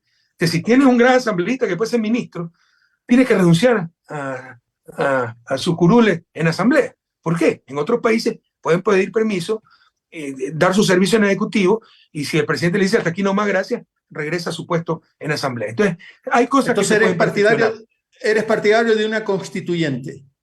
Yo creo que va a ser indispensable, si no el próximo gobierno, así ganemos nosotros, va a estar atado de mano.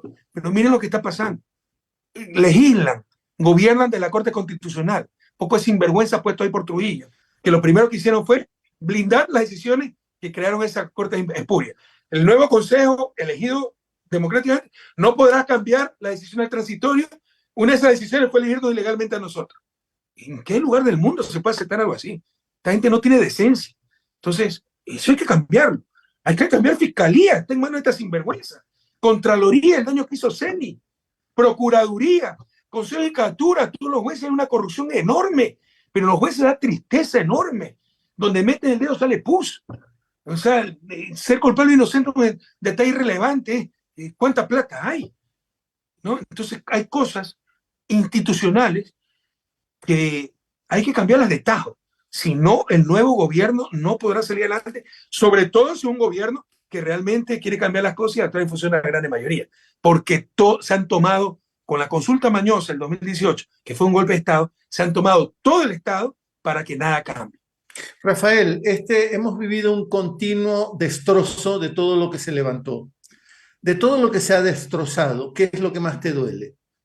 Bueno, si se hubiera destrozado todo, no habríamos ganado el 5 de febrero. Gracias a Dios quedó el recuerdo, hay referencias, la gente ya puede comparar. ¿Qué es lo que más me duele? Bueno, ¿cómo destrozaron la educación?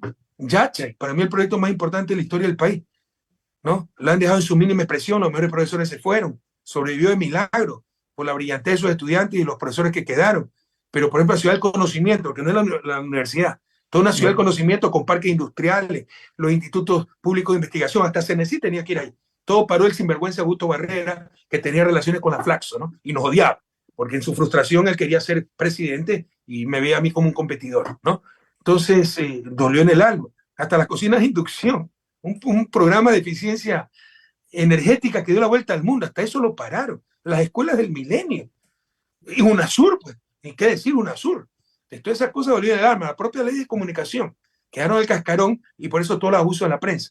Entonces, claro, cada retroceso ha sido un puñal en el corazón, ¿no? Pero no lo buscamos, se presentó, hay que enfrentarlo en lo posible con alegría y sobre todo hay que vencer por el bien común.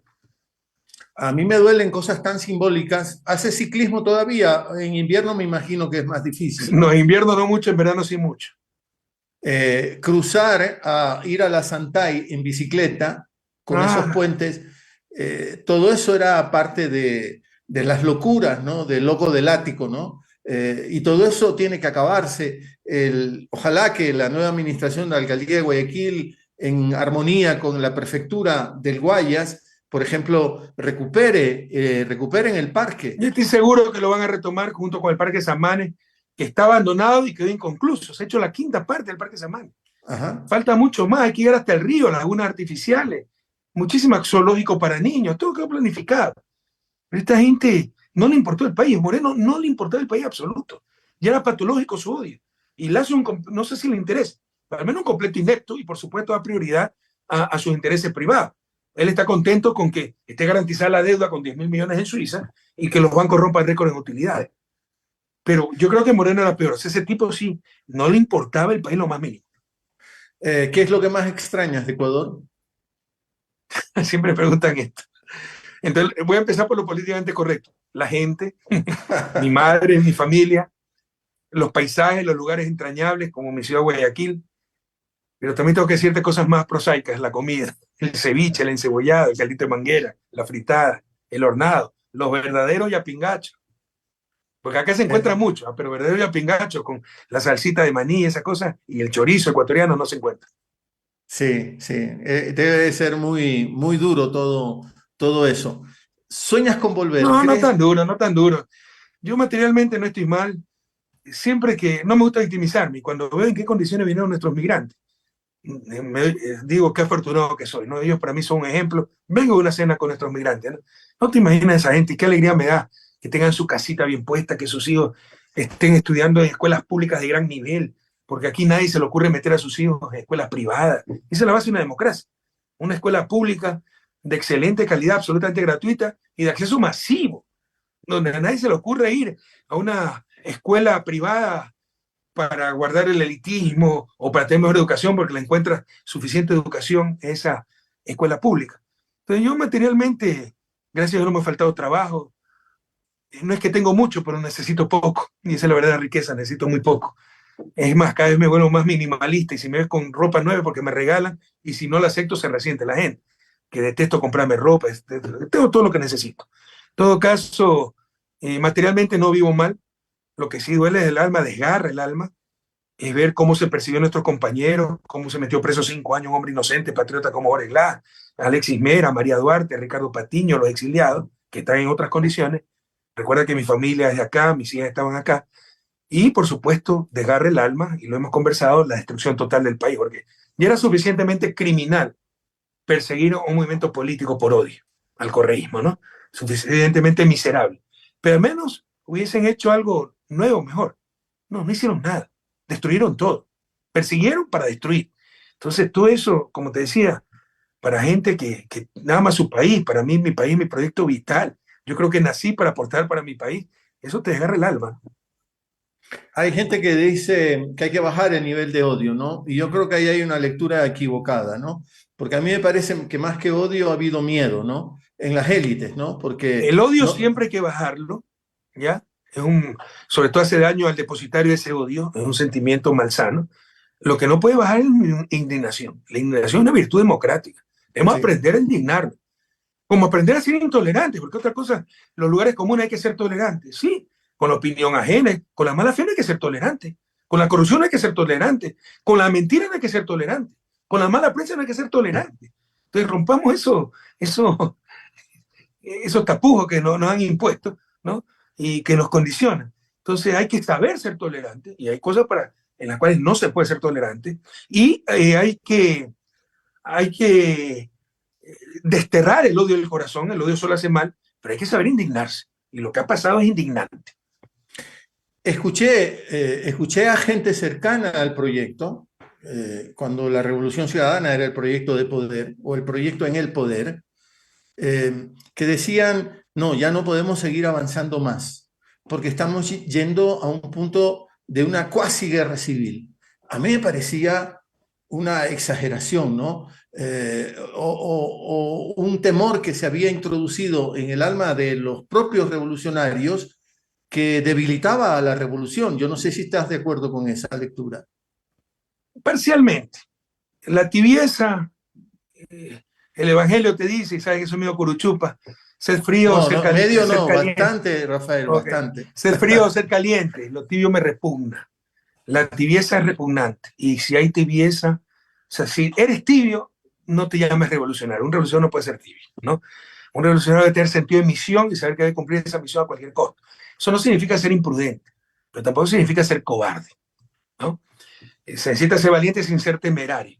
Precisamente por todos los cambios que se han hecho, por la resistencia y por esas élites que estaban dispuestas a todo, a asesinarnos, creaban cada vez más polarización, dijimos, bueno, puede haber un periodo de calma y el mejor perfil para esto es Moreno, por su carácter apacible, porque se suponía que era conciliador, nadie se imaginó que era un corrupto y un traidor. Pero esos fueron los factores fundamentales. Mucha gente que me critica porque he dicho que Moreno no era tan iluminado. Entonces, ¿cómo usted nos puso a un incapaz? Primero, no es que era incapaz tampoco, no es que era brillante, pero tampoco incapaz. Pero si fuera por poner al más capaz, entonces haz solo un test de inteligencia y elija al presidente. No se trata de eso. Se trata de la coyuntura, la estructura, las condiciones sociales, culturales, políticas. Y creímos que para el momento histórico, un carácter como el de Moreno, apacible, cuando ya había un equipo, cuando ya había un programa, cuando ya había institucionalidad, cuando ya el barco andaba solo tenía que conducir un poquito. Entonces era lo mejor. Nunca nos imaginamos que este sinvergüenza era un traidor corrupto, iba a declarar que su gobierno era transición, cuando lo dijo en campaña. Eso lo aplaudió la prensa. Gobierno de transición. ¿Cuándo lo dijo en campaña? Entonces era un gran fraude democrático. ¿Transición de dónde? ¿Hacia dónde? Entonces resulta que todo lo habíamos hecho mal y había que entregar el país a lo de siempre y desbarató todo el equipo, todas las políticas, adoptó el programa de Guillermo Lazo, toda la institucionalidad con la consulta del 2018 y por eso fracasó. Pero dicen, no, es que pusimos a un inútil. No, pues fue un traidor, un lobo disfrazado de cordero, con el aplauso de la particularidad de la élite, y no nos engañemos, en su momento con gran parte del pueblo ecuatoriano, que destruyó todo, y por eso fue inevitable el fracaso. Siempre te haré esa pregunta, ¿no? Siempre te hago preguntas que se repiten, ¿no? ¿Cómo no te diste cuenta de Moreno? ¿Cómo no Confiamos hubo? totalmente en Moreno y puede ser una debilidad, porque por su condición, su discapacidad te genera empatía. Ahora, yo asumo la responsabilidad que tenga que asumir, pero no nos engañemos, pues, engañó a todos. Y todo el mundo quería que sea Moreno el candidato en Alianza País. En lo personal yo prefería a Jorge Glass, pero eso era el 10% de Alianza País, 90% estaba con Moreno. O ya se olvidaron de eso. En opinión pública, Moreno tenía más aceptación que yo, pues. Ya después en la campaña se vio todas sus ambigüedades e incluso limitaciones y fue perdiendo cada vez más apoyo y casi perdemos la elección. Que dicho sea paso, mira la diferencia, ¿no? Cuando perdimos el 2021, enseguida dijimos, bueno, hemos perdido, felicitamos al vencedor, para no incendiar más al país. Incluso estuvimos dispuestos a hacer una alianza política clara, programática para la gobernabilidad del país, destrozado después del COVID. Mira cómo actuó Guillermo Lazo en el 2017. Llamó a incendiar Quito, que todo había sido fraude y que nunca demostró, porque era una gran mentira. Fue derrotado en las urnas, pero tú ves cómo no les interesa a esta gente el país. En todo caso, eso fue Moreno, o sea, asumo mi responsabilidad.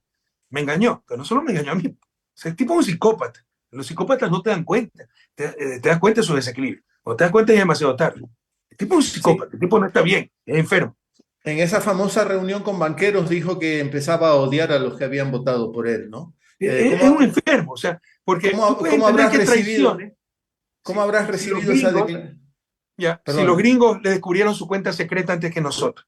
Entonces lo amenazaron, te metemos preso a toda la familia, como hicieron con Pamela Martínez. Lo cooptaron, traicionó. Perfecto, se puede entender. Pero ¿y el odio? El odio es una psicopatía. Es su frustración. Ver que no podía manejar el país, ver que no podía superarnos. Entonces, con María Paula Romo, con toda esa gente, todo el odio que han arrojado y toda la destrucción que han creado. Impresionante. Rafael, muchas gracias por este encuentro. Pero me preguntaste cómo recibí qué cosa. No, quería decirte cómo recibiste ese tipo de declaraciones de Moreno, que fueron relativamente temprano, ¿no? Fueron cuando todavía no se había visto todo el deterioro, ¿no? Mira, Era la ruptura con Moreno empieza el 10 de julio desde el aeropuerto de Quito. Cuando yo ya denuncio, porque descubrimos el pacto que había hecho con Abdalá Bucarán, el cual nunca nos compartió a nuestras espaldas, y pactar con Abdalá Bucarán, tú sabes lo que eso significa, pues es lo peor de lo peor. Yo dije, si Alianza País se presta por estas cosas, es mejor que desaparezca Alianza País. Y denuncié esto, es inadmisible. Entonces, de ahí, pese a que esa mañana había sacado mi letrero un lunes, en la cambio de guardia, aquí, Rafael, te agradecemos, y sobre todo los que son del círculo cercano y permanecieron leales a nosotros, nos dijeron que fue sobre todo Rocío, su esposa, la que dijo, tú no puedes aceptar esto, este tipo es un sinvergüenza, sale con todo. Y ahí vino la ruptura, porque denunciamos el pacto con Abdalá Bucarán y yo dije, preferimos que se deje de existir Alianza País a permitir estas cosas, porque esto no es para lo que nacimos, esto no es nuestra razón de ser, ¿no? Y fue, obviamente, ahí el conflicto fue acrecentándose cada vez más con las acciones de este sinvergüenza, ¿no? Ujú. También nunca quisieron entender el pacto de gobernabilidad que intentaste trabajar, ¿no? Al comienzo del actual gobierno, ¿no? Bueno, mira, eso es la responsabilidad. Hay gente que no lo va a entender, pero creíamos que era lo correcto. Recuerden que el país estaba destrozado por el COVID. Habíamos decrecido 7%, la tasa de crecimiento más grande de la historia. El país estaba destrozado. Moreno había aniquilado el país. Sinceramente, yo creía que sabíamos que Lazo era banquero, que no se iba a preocupar de los pobres, que era neoliberal, un sistema, una ideología absolutamente ajena a la realidad de América Latina y conveniente a los más fuertes, por supuesto, a las élites, pero jamás nos imaginábamos que fuera tan falto de seriedad y tan inepto, tan inepto. Entonces dijimos, aquí estamos para darle gobernabilidad y sacar adelante el país. Así tengamos costo político. Sabíamos que iba a tener costo político, pero no buscábamos puestos, nada. Era programático. Lo único que hicimos fue una comisión de la verdad para que investigue la persecución de la cual habíamos sido víctimas. Y, bueno, se hizo tuve que llamar, y eso es lo que me está olvidando. O sea, como sabíamos que iba a tener costo político, además que era pactar, llegar a un acuerdo, la palabra pacto no le gusta a la gente, pero eso es la democracia, acordar públicamente, programáticamente, con la derecha. Yo tenía que dar explicaciones y llamé a algunos amigos a decirle, gente a la que admiro mucho, te lo soy sincero, un Pedro Restrepo, porque ahí estaba Nebo también. Don Pedro, tenemos que hacer esto. El país está destrozado, porque a veces está la persecución contra nuestros compañeros, ya han sufrido demasiado, etcétera. Y bueno, Pedro dice eso, pues no se preocupe, presidente, lo entiendo, y tuve que hablar con unas 4 o 5 personas más para explicar. Y finalmente nos enteramos un día antes en redes sociales que nos había traicionado y había pactado con Pachacuti y puso a Yori de presidenta. Pero honestamente, responsablemente, tratamos de darle gobernabilidad a Lazo y tengo que reconocer que Nebo también. Nebo sí pedía, ¿no?, la presidencia del Congreso, a Henry Crawford. Nosotros no teníamos problemas. Queríamos que el país avance, estaba destrozado. Y nos traicionó, pues, Lazo. O sea, un completo falta de seriedad, realmente innoble. O sea, no cumple su palabra, no es un hombre de compromisos serios. Es bueno saber y me sorprende, lo digo con sinceridad, que en momentos críticos llames a un personaje como Pedro Restrepo, por Para ejemplo. mí Pedro Restrepo, yo creo que él no tiene conciencia, ni Mariferi, dicho sea de paso, está medio delicadito, varios meses ya en cuidado intensivo, tengo que mandarle un mensaje a María Fernanda. Pero me ha sido una referencia de vida, no, creo que no es consciente de todo lo que hizo una generación, ¿no? Siempre me arrepentiré de que una vez me lo encontré en una calle en Quito, le iba a dar un gran abrazo, gracias por todo, don Pedro. No lo conocía, no me conocía, y dije, se va a asustar, entonces solo vi de lejos, ¿no? Y me perdí ese abrazo. Luego sí le pude dar abrazo porque lo considero amigo, ¿no? Y además, yo vivía muy cerca del centro comercial del Bosque, donde él tenía su negocio, y me lo encontré en el centro comercial, y ahí sí pudimos conversar, antes de ser presidente y ministro. Y como presidente, pues, hablamos, acuérdate que inauguramos la Maternidad del Sur, Luz Helena Arismendi, ¿no?, que lo emocionó mucho, y María Fernanda se mandó un discurso impresionante. Que yo hablé después, como era 5-1, hablé de Alfaro, y todavía no me arrepiento de la vergüenza que pasé frente al discurso de María Fernanda. En todo caso, yo sé lo que ha sufrido esa gente, sé lo que opina Nebo, entonces me sentí en obligación de darle una explicación.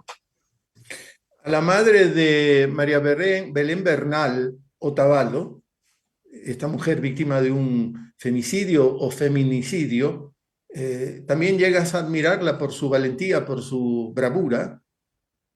A todas esas madres, mira, en general las víctimas generan simpatía y empatía. El error que se comete es creer que por víctimas tienen superioridad moral, son perfectas, tienen la respuesta antes de tener la pregunta. Yo creo que don Pedro es un tipo que el dolor lo ha depurado, se tiene una sabiduría, una profundidad mucho más allá de cualquier persona común y corriente.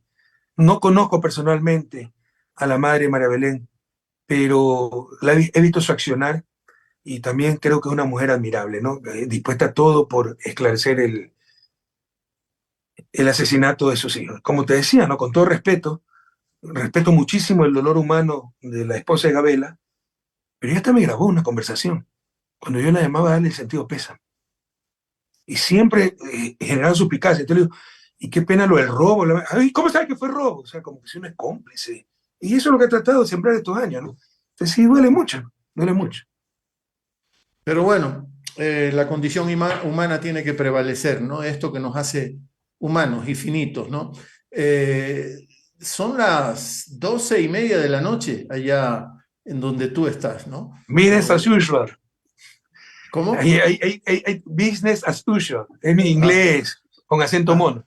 En todo caso, ya uno sabe si reír o llorar, ¿no? De repente en las redes, ¿no? Y la otra vez publicó Ricardo Novoa, ese pelucón, ¿de qué vives? ¿No? Que vivo con lujo y sin trabajar. Bueno, ¿cómo saben que vivo con lujo? Yo vivo en casa rentada, diría clase media, un poquito abajo de clase media para los estándares belgas.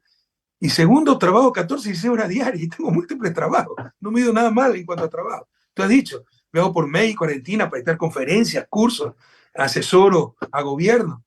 Pero como no soy miembro del Club de la Unión, entonces soy un vago que no trabaja. ¿Y cómo te levantan calumnia sin conocer? ¿No? Eso es parte de su desarrollo. O sea, no ocurre eso en países civilizados, en países desarrollados, más que civilizados, países desarrollados. Que decir cualquier disparate sin conocer, ¿no? Que vivo como un rey. ¿Cómo saben cómo vivo aquí? Te puedo decir que mi vida es extremadamente sencilla, no sencilla, extremadamente sencilla. ¿Tienes carro? No, no tengo carro propio. Gracias a Dios conseguimos, con financiamiento de gente amiga, una seguridad elemental. Entonces, cuando necesito transporte, sí puedo disponer de transporte. Porque más aún después de la victoria del 5 de febrero, ¿te imaginas? Mira el tweet que acaba de mandar un tipo, ¿no? ¿Cómo se llamaba este? Cantuña, era René Cantuña, me parece, que es gerente de una empresa web digital que si regresa este malparido, ni sé cuánto, contrato a un sicario yo mismo, lo mato, así me vaya a la cárcel, porque este, ni sé cuánto me dice. Entonces esa amenaza, mira lo que le pasó a Cristina, ¿no? En septiembre. Uh -huh. Entonces, yo no soy ni héroe ni mártir, ¿no? Y no es que no tenemos temor. Yo creo que lo correcto es, pese al temor, hacer lo que se tiene que hacer y siempre lo vamos a hacer. Pero, como te insisto, ser valiente sin ser temerario, ¿no? Y ser prudente sin ser cobarde. Entonces hemos logrado conseguir los últimos meses, pasé como 2 años sin nada, me quitaron todo, ¿ya? Una mínima seguridad y eso me ayuda a movilizarme. Pero no tengo carro propio, no tengo casa propia, la hubiera podido comprar si no hubiese tenido que gastar eh, eh, centenas de miles de euros en abogados. Eso es lo que complace a esta gente. ¿Qué logro? Han impedido que compre, aquí es muy fácil obtener crédito a largo plazo. Lograron que todavía no tenga casa propia. Dicen que viajo por el mundo en primera clase. Sí, viajo muchísimo porque me invitan. Y una de las condiciones, ¿no? Es que viaje en business, por la sencilla razón que algunas veces son viajes de 2 días al otro continente. Alguna vez viajé para Rusia Today un jueves a viernes a Cuba y regresé el domingo. Entonces, tienes que descansar, tienes que estar comunicado, tienes que seguir trabajando y tienes que tener elemental seguridad. Pero eso me lo pagan. Yo jamás en mi vida he comprado un ticket de business class. Pero la gente habla tonterías, ¿no? Y no solo conmigo, ¿no? Que mi hermana se ha sacado 3 veces la lotería, que tiene hoteles en Galápagos, que es dueña de farmacéutica. Ojalá algún día cambie el Ecuador, porque eso sí es típico, no es típico de los países desarrollados, es básicamente Latinoamérica y en este caso Ecuador. Se deben hablar tantos disparates, eso nos hace daño a todos. Por favor, ¿Con hablen quién, cosas que le conste. con ¿No? quién te gustaría reunirte? ¿En qué sentido? Nivel político, familiar, amistad. En todos los sentidos, porque estoy leyendo un libro en donde es el surgimiento del romanticismo en Alemania, ¿no?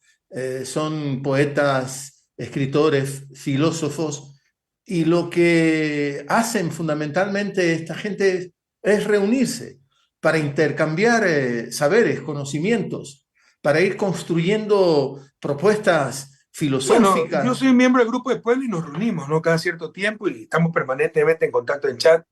Ahí hay muchos expresidentes, ex cancilleres, son cerca de 60 líderes políticos de América Latina y unos cuantos de España e incluso Portugal. También soy miembro de Internacional Progresista, impulsada por Gianni Varoufakis, un querido amigo, me acabo de reunir con él en México. Y permanentemente tenemos reuniones, foros académicos. ¿Con quién me gustaría reunirme? Con Petro, Gustavo, no lo he visto desde que es presidente, es un buen amigo, y pronto se va a dar esa Lo reunión. entrevistaste Con a Lula da Petro. Silva, que no le, acá me dio un gran abrazo cuando era en el Parlamento, pero me gustaría yo darle el abrazo como presidente de los Estados Federados de Brasil Digo, lo entrevistaste a Petro. hace algún tiempo, no, pero Sí, hace 3, 4 años en Portugal. cuando estabas para Russia Today, creo. Sí, ese fue otro trabajo que tuve, que eso me ayudó a pagar. Me encantaba ese trabajo, habría pagado por hacer ese trabajo.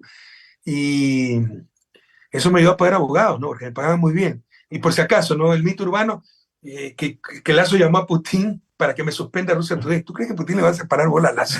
Primero, Putin nada tiene que ver. Yo nunca he hablado con Putin desde que dé la presidencia, ¿no? Segundo, fueron 4 temporadas y firmamos la 5ª temporada y llegó ya en el COVID se hizo la 4ª temporada. Entonces tuvimos que suspenderlo. Firmamos la 5ª temporada y Rusia invadió Ucrania. Ya los camarógrafos no pueden ni viajar, los camarógrafos ¿Te, rusos. Pero muy probablemente se retome el programa, ¿no? Es te las gustaría, tantas tonterías que se dicen y por eso te quitaron tu trabajo en Russia Today y los odiadores dicen cualquier cosa, cualquier cosa. te gustaría juntarte con Pablo Iglesias, el ex vicepresidente de España? Yo me he juntado con Pablo, es un querido amigo, Irene también, su esposa. Es que él tiene una cosa que lo une a ti, o los dos se El unen. enfrentar a la prensa. Sí, Tiene un sí. enfrentamiento durísimo porque lo ha entendido bastante bien, lo hemos conversado, que es, como canta Silvio Rodríguez, saber asumir al enemigo. Ahí está el adversario. ¿Qué serían los partidos de derecha sin su prensa? ¿Qué sería en Ecuador los partidos de derecha sin su prensa? ¿Qué sería Lazo sin la prensa? Como candidato jamás habría ganado la presidencia. Y como presidente ya estaría fuera hace tiempo si no tuviera la obscena complicidad de la prensa hegemónica. Entonces, el que no entendió eso, progresista, que no entendió eso, no entendió absolutamente nada. Sí, esa es una batalla que hay que seguir dando, ¿no? Pase lo que pase, ¿no? Más Pase que lo que batalla es una pase. guerra, son varias batallas que hay que dar. Sí. Agradecerte mucho, Rafael. Decía, va a ser la 1 de la mañana para ti y en pleno invierno, pero me imagino que hay un poco de calefacción ahí en tu departamento, ¿no? Sí, pero de todos modos el frío me mata a mí. Y sobre todo, ya se acerca la primavera y yo estoy casi seguro que soy alérgico. Me hice examen y no me salió alergia, pero casi seguro porque empiezo a estornudar, cansancio, solo ganas de dormir, baja el rendimiento mucho, ¿no? Eh, Ruego que llegue el verano nomás, que soy hombre de calor. En cambio, en verano, por ejemplo, aquí a mí me cuesta salir, ¿no? Porque el frío, y pues, tenemos un bosque muy cerca, me dice mi esposa, vamos a pasear al bosque, cuente frío, ¿ya? Pero, por ejemplo, en verano, cuando hay la canícula, como le llaman acá, ¿no? La canicul, le dicen, ¿no? Un calor canicular. Habían 38 grados en verano, a las 1 de la tarde. Yo salía a andar en bicicleta encantado, y era el único, no solo en bicicleta, en la calle, no había ni peatones, pues, y nadie sale con ese calor. A mí me encanta el calor. Guayaquileño, entonces. Guayaquileño. Rafael, reitero el agradecimiento por todo este tiempo dedicado a esta Tú conversación. también eres guayaquileño. Sí, claro, yo soy guayaquileño, aunque un amigo decía que yo soy más bien molongo, mono y longo, ¿no? Eh, Bienvenido al club. Yo también me considero así. por Porque sí, sí, la el mayor parte de mi ori- vida la viví en Quito. sí, sí, es lo que me ha terminado pasando a mí también, ¿no? Aunque el origen te marca para toda la vida, ¿no? Sí, si eres mono, te va a cansar siempre a la altura. Corrijo, no, creo que sí he vivido un poquito más en Guayaquil. En Guayaquil estuve hasta los 27 años, ¿no? No, perdón, porque salí a los 24 para Zumbau. Retomé un par de años y salí después definitivamente. Sí, En- está mitad, mitad, por ahí va. Bueno, Rafael, muchas gracias. Habrá Gracias a ti, oportunidades ¿no? para seguir Encantado. conversando. Un Rafael, abrazo y gracias por la entrevista y un saludo a todo el país, ¿no? Y ánimo, ánimo, que vamos a salir adelante. Las cosas están durísimas, pero saldremos adelante. Rafael Correa, en este encuentro de Palabra Suelta. Como siempre, a usted le agradecemos la compañía. Pásela bien. Cuídense.